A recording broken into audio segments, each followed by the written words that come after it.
देखिए, सबसे पहले विजन तो गांव को समृद्ध बनाना। आप जिस गांव में घूम रहे हैं हथनोरा में, स्थिति आपने देखी। आप किसी भी गांव में चलिए, आप जेठ चले जाइए, मतलब शाहगंज ब्लॉक की बात करूं, जहां से संबंध शिवराज जी आते हैं, जिस बेल्ट से आते हैं, वहां कोई ऐसा विकास का काम नहीं हुआ है। युवा परेशान है, कोई रोजगार नहीं मिल रहा है। महिलाएं परेशान हैं, उनको सम्मान नहीं मिल रहा है। किसान परेशान है, एक तरफ शिवराज जी कहते हैं अपने आप को किसान पुत्र, किसान परेशान है। किसान के हक की कोई बात नहीं हो रही है। देवी मंदिर सलकनपुर का बहुत बड़ा मंदिर है, वहां पे चोरी हो जाती है, लोग परेशान है, बहुत परेशानी है। मतलब आप आज हेल्थ सेक्टर में इतनी परेशानी है, अगर कोई आदमी यहाँ अस्वस्थ हो जाए या उसकी बीमार हो जाए तो उसको 2 घंटे का 70 किलोमीटर का सफर भोपाल तक तय करना पड़ेगा। 20 साल के मुख्यमंत्री ने यहाँ पर ऐसा कोई ट्रामा सेंटर नहीं बनाया, कोई ऐसा इंस्टीट्यूट नहीं बनाया, कोई ऐसा कॉलेज नहीं बनाया, कोई मेडिकल कॉलेज नहीं। अब शायद बन रहा है कोई मेडिकल कॉलेज, 20 साल के बाद उनको ख्याल आया, 20 साल के बाद शायद बनेगा। और ना कोई एग्रीकल्चर कॉलेज है, ना कोई इंस्टीट्यूट है, किसी तरह का ऐसा कोई रोजगार का साधन नहीं जिसे हम कह सके विकास। विकास किसे कहते हैं? कोई बड़ा बांध नहीं बना है, कोई इलेक्ट्रिक पावर सेंटर नहीं बना है, कोई मां नर्मदा बह रही है, कोई मतलब कुछ भी ऐसा काम नहीं किया कि जिसको हम कह सके विकास। और दूसरे शिवराज जी कहते हैं कि मैंने विकास की गंगा बहा दी है, प्रज्वल बुद्धनी बोलते हैं, बड़े बड़े पत्थरों के, लाल पत्थरों के गेट बन रहे हैं। तो क्या आप लाल किला बना रहे हैं? दूसरी तरफ आप गांव में जाते हैं तो गरीबों के घर पर पन्नी डली हुई है, आवास नहीं मिल रहे हैं, लोग रो रहे हैं, महिला प्रताड़ित हैं, दुखी हैं, कोस रहे हैं वो, मतलब बहुत दुखी है, युवा असंतोष में। मुझे लगता है 23,000 के आसपास स्कूलों को बंद किया गया है, सरकारी स्कूलों को। अति शिक्षकों को काम नहीं मिल रहा है, किसानों को हक नहीं मिल रहा है, पटवारी घोटाला हो रहा है, महाकाल घोटाला हो रहा है। अब क्या बात करते हैं? विकास आपके क्षेत्र में कहाँ है? कहीं कुछ भी नहीं है।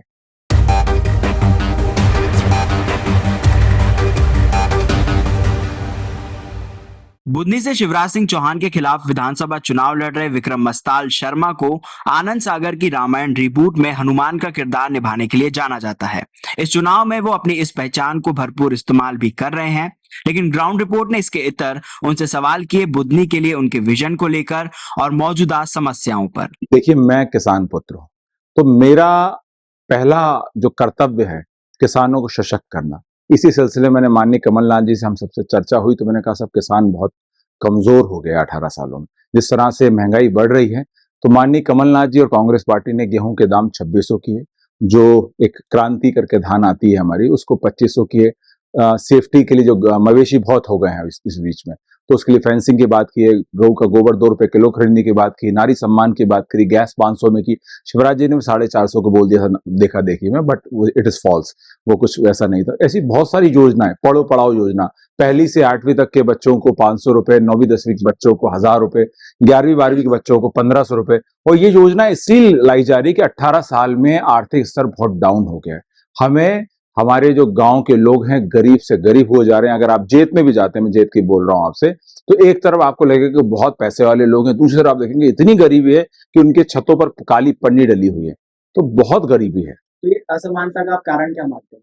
असमानता, असमानता का मेन कारण शिवराज जी की आपकी योजना नहीं है कोई, और ये योजना है ग्राउंड पे नहीं है। आपने बोलने की तो हजारों योजना है। आप रोज वो उनको घोषणा मशीन भी कहा जाता है, और जेब में हमारे कमलनाथ जी कहते हैं नारियल लेके चलते हैं, वो तो नारियल फोड़ते भी हैं वो, पर नारियल कहाँ फोड़ रहे हैं? वो माथा, हमारे यहाँ कहते हैं, गाँव में कहते हैं माथा देकर तिलक लगाना। उन्हें योजनाएं तो बहुत सारी लाई, पर वही लाई जो उनके लोगों को लाभ हो सके, उनके चुनिंदा लोगों को लाभ हो सके। आज जिस समाज से वो आते हैं, किरार समाज से, किरार समाज के लोग भी इतना पिछड़ गए, इतने उपेक्षित फील कर रहे हैं कि उनको कोई लाभ नहीं मिला है। बहुत से लोग हमें मिल रहे हैं। ऐसा नहीं है कि उन्होंने बहुत लोगों को, अपने समाज के लोगों के साथ भी उन्होंने अन्याय किया है। जो विकास की एक अवधारणा है कि सड़कें बना दीजिए, फैक्ट्री ले आइए, तो हम बुधनी में भी देख रहे हैं कि यहाँ पे जो फैक्ट्रीज खुली है, उसकी वजह से जो नर्मदा नदी है उसमें भी प्रदूषण हो, तो उसको रोकने के लिए कोई प्रावधान इस तरीके से नहीं। अगर आप पावर में आते हैं तो उसको बैलेंस कैसे करेंगे, क्योंकि उद्योग धंधे भी जरूरी है, और फिर जो उससे प्रदूषण हो रहा है उसको कम करने के लिए आप क्या कर सकते हैं? देखिए, मैं होशंगाबाद कॉलेज में एनएमबी कॉलेज से पढ़ाई की। वहां पर एक कोरी घाट है, वहां पर पूरे शहर का मल मूत्र उस घाट पे गिरता है। आज देखिए, हम लोग चांद पे जा रहे हैं, विक्रम लैंडर मेरे नाम का वहां उतर रहा है, और ये लोग उस पानी को हटा नहीं पा रहे हैं। आप क्या इतने सक्षम नहीं? हमारे क्या इंजीनियर इतने सक्षम नहीं है? ये काम नहीं कराना चाहते, इनकी इच्छा शक्ति नहीं है। और रही फैक्ट्री का, फैक्ट्री सारे सिस्टम्स होते हैं, वेस्टेज को कंट्रोल करने का सिस्टम होता है, पर ये सरकार, ये माननीय मुख्यमंत्री जी की सांठ गांठ है, जिस तरह की व्यवस्थाएं हो रही है। और हमारे कमलनाथ जी ने नर्मदा न्यास लाए थे, उसका यही कारण था कि हमारी जितनी नदियां हैं, जितनी उनको सुरक्षित किया जाए, हमारे जंगलों को सुरक्षित किया है, प्लांटेशन किया है। माननीय शिवराज जी ने मां नर्मदा के ऊपर करोड़ों का प्लांट किया, डब्ल्यू बाहर से पैसा आया उसके लिए, पर एक पौधा आपको कहीं किसी किनारे पे नहीं मिलेगा। दूसरा ये कि सड़कें बनी हैं, कई जगह सड़कें बनी है, कई जगह उखड़ी हुई है। तो एक जो चीज कॉमन है हर जगह, वो ये है कि धूल बहुत उड़ गई है ना, उससे भी एक प्रॉब्लम होती है। तो आपके पास क्या इसके लिए कोई प्लान है कि किस तरीके देखिए से धूल, विकास से होने वाला जो प्रदूषण है या फिर धूल है या फिर उससे भी लोगों को परेशानी होती है, लोग झेलते रहते हैं काफी समय तक, तो उसको लेकर कुछ होना चाहिए।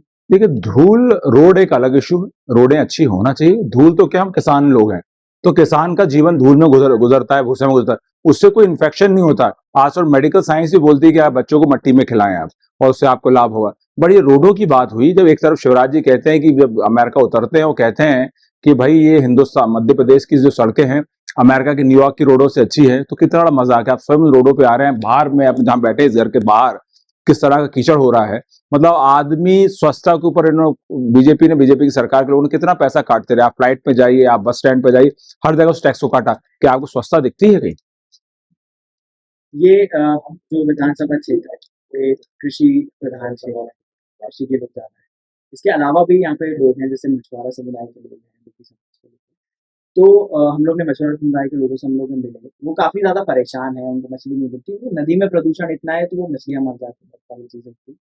इसको लेकर आप लोगों का देखिए, हम कमलनाथ जी ने मत्स्य विभाग के लिए छोटे छोटे पॉन्ड बनाकर, उनको जगहें देकर, ऐसी नदियां जिनको जीवांत करके, जो बहुत सारी नदियां सूख गई हैं, भी मैं रोकना चाहूंगा, उनका ये भी दावा है कि जो तालाब और नदी होते हैं वो माझी और केवट समुदाय के लोग नहीं मिलके जो दबंग और पैसे वाले लोग हैं उनको देता है। मैंने, जी बोलिए। तो उसको लेकर देखिए एक सिस्टम है, बीजेपी जब 18 साल से आई, उन्होंने सिस्टम को कोलैप्स कर दिया।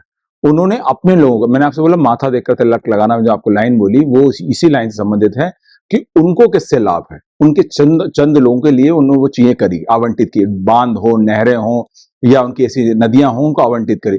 कमलनाथ जी की सारी योजना है कि मत्स्य विभाग हो, हमारे केवट समाज के लोग हों, हर विभाग को, जो जिस जाति समुदाय से आता है।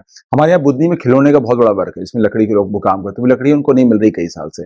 तो आप कह सकते हैं कि हर वर्ग, मतलब ब्राह्मण से लेके हमारे हरिजन भाई तक लेके सारे वर्ग शोषित हो रहे हैं, प्रताड़ित हैं। और 18 साल में लोगों में फ्रस्ट्रेशन लगा। आपको एक बुद्धनी घटना बताता हूं, वहां पे 2 बच्चियों ने इच्छा मृत्यु की मांग करी है।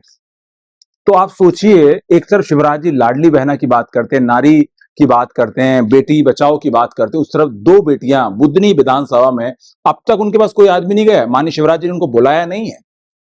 वो बच्चियां कितनी प्रताड़ित होंगी जब इच्छा मृत्यु की बात कर रही हैं वो लोग। आप लोगों की मानसिक स्थिति देख रहे हैं। युवा यहाँ के लोग, किसान अपने बच्चों को पढ़ाते हैं, पैसा खर्च करते हैं, भोपाल इंदौर शहरों में भेजते हैं, और आप क्या कर रहे हैं? ट्यूशन खर्च करते हैं, पटवारी के एग्जाम देते हैं, बाकी एग्जाम देते हैं। एग्जाम या तो लीक हो जाते हैं या होते ही नहीं है। सालों साल के बाद उनके पिताजी बुला लेते हैं वापस, और वो बच्चा खेती तो करता है, कोई काम भी करता है, दुकान पे बैठा है, और उसका मेंटल फ्रस्ट्रेशन में आता है, उसकी जिंदगी पूरी खराब कर दे रहे हैं मेंटली। आप शोषित कर रहे हैं लोगों को। मेरा एक सवाल है कि पर्यावरण एक बहुत बड़ा मुद्दा है, हर वर्ग को प्रभावित है। कृषि भी उससे प्रभावित हो रही है, वन उपज भी उससे प्रभावित हो रही है, हम सब उससे कहीं ना कहीं प्रभावित हैं। लेकिन जो कांग्रेस का घोषणा पत्र है उसमें कहीं भी पर्यावरण को लेकर कोई जिक्र नहीं होता। आप भी कह रहे हैं कि हम नदी को स्वच्छ करेंगे या फिर एक पॉलिसी बनाएंगे, लेकिन घोषणा पत्र से पर्यावरण गायब क्यों है, मैं ये जानना चाहता हूँ। मैं आपसे कहता हूं कि जब हम नर्मदा मैया की जय बोलते हैं, हम जब माँ को जय बोलते हैं, तो माँ की सुरक्षा रखना हमारा दायित्व है। हम किसी माँ का, अगर हम किसी इको टूरिज्म की बात करते हैं, उसमें है घोषणा पत्र में इको टूरिज्म की हम बात करते हैं। इको टूरिज्म का मतलब है टूरिज्म डेवलप होगा, हमको पूरी गिंडी डेवलप करनी पड़ेगी। ये चीजें ऐसी हैं कि हमको खुद स्वयं करनी पड़ेगी, खुद करनी पड़ेगी, योजनाओं में है। आपको फॉरेस्ट डिपार्टमेंट से काम कराना पड़ेगा। जो जिस तरह से पेड़ों का कटाव हो रहा है, भयंकर कटाई हो रही है हमारे क्षेत्र में। आप किसी भी जंगल में चले, मैं फॉरेस्ट लवर हूं और मैं जंगल से बहुत प्रेम करने वाला आदमी हूं, तो जंगल इतनी कटिंग हो रही है। मेरा तो सपना है, सलकनपुर हमारा क्षेत्र है, बहुत ही, भोपाल 70 किलोमीटर दूर है। अगर इस सरकार का विजन होता तो वो उसको मिनी पचमढ़ी बना सकता, उससे बेहतर बना सकता था। आप देवी कमलापति की बात करते हैं, आपने भोपाल में एक स्टेशन बना दिया, उनकी मूर्ति लगा दी, अच्छा किया, बहुत वेरी गुड। बट जो गिन्नौरगढ़ में उनका फोर्ट है, जो उनका किला है, जो उनका आधार है, आपने वहां क्या किया? वो पूरा जर्जर हो रहा है। आप कहते कुछ हैं, आप एंट्री गेट देखिए वहां की, मथार जगह है देलावाड़ी के नीचे, आप जाएंगे वहां एंट्री गेट पे आपको रास्ता नहीं मिलेगा। तो आप कर क्या रहे हैं? आप सिर्फ ट्राइबल्स को बेवकूफ बना रहे हैं, आप हर वर्ग को बेवकूफ बना रहे हैं। आप रोजगार किसको दे रहे हैं? एक सरकार जो 5 साल 4 महीने 5 महीने पहले पटवारी घोटाला होता है, आप एक सरकार इतनी सक्षम नहीं है कि उन घोटालों को खत्म कर पाए या उनकी जांच कर पाए। उन 8,000 बच्चों की कोई जिक्र कर रहा है क्या? मोदी जी कर रहे हैं क्या? शिवराज जी कर रहे हैं क्या? कैलाश विजय जी कर रहे हैं? कोई कर रहा है उस बारे में बात?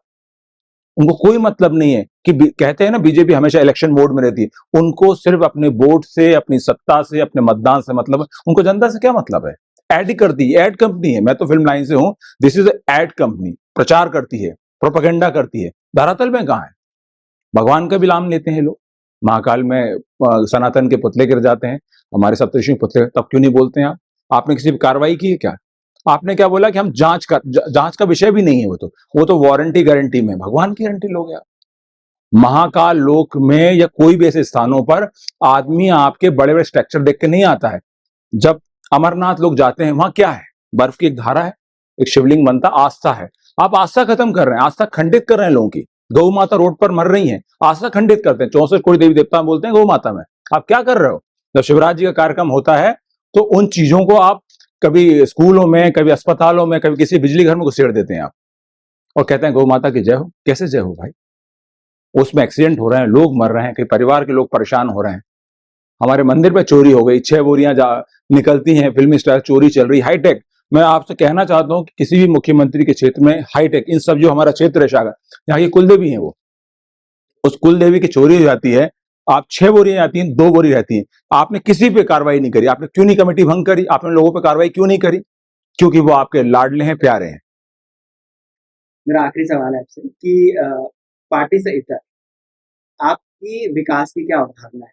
विकास को किस तरीके से? देखिए, लोगों के चेहरे मुस्कुराते हो, किसान मुस्कुराता हो, नकली मुस्कुराहट ना हो, वो खुश हो, उसके चेहरे मुस्कुराहट हो, उसको अच्छी स्वास्थ्य सुविधाएं मिले, एक अच्छा एजुकेशन सुविधा मिले। मैं ये नहीं कहता कि उनको रोजगार सरकारी मिले, मैं ये कहता हूँ संपन्न हो, मेंटली संपन्न हो, अच्छे हो, युवाओं को वो प्रोग्रेस मिले। अगर मेरे जैसा लड़का जो बाहर जाता है, मैं बाहर गया, तो मैं बॉम्बे गया, दिल्ली गया, मुझे लगता था कि यार मैं कहाँ से हूँ, कहाँ आ गया। वो जो लेवल है आपका, लेवल खत्म कर दिया आपने। आज मैं मध्य प्रदेश में शिक्षा, इंजीनियरिंग कॉलेज सब जो सिस्टम चल रहा है, बाहर आपको अच्छा एजुकेशन जॉब मिलती ही नहीं आपको, क्योंकि अरे मध्य प्रदेश जुगाड़ वाला होगा, ये आप पे वो टैग लग गया है। तो महिलाएं सुरक्षित हो, किसान सुरक्षित हो, आपके युवा सुरक्षित हो, और टूरिज्म, इको टूरिज्म, हमारा जो हमारा पर्यावरण वो सुरक्षित हो। आप देखेंगे नदी को मां बोला जाता है क्योंकि नदी सुरक्षित रहे। पेड़ों को रेस्पेक्ट देते हैं हम लोग क्योंकि पेड़ सुरक्षित रहे। पहाड़ों को हम भगवान मानते हैं क्योंकि पहाड़ सुरक्षित रहे। तो हमारे तो ग्रंथों में है, ये लोग ऐसे उन ग्रंथों को भी नहीं मानते हैं। बहुत थैंक यू, थैंक यू।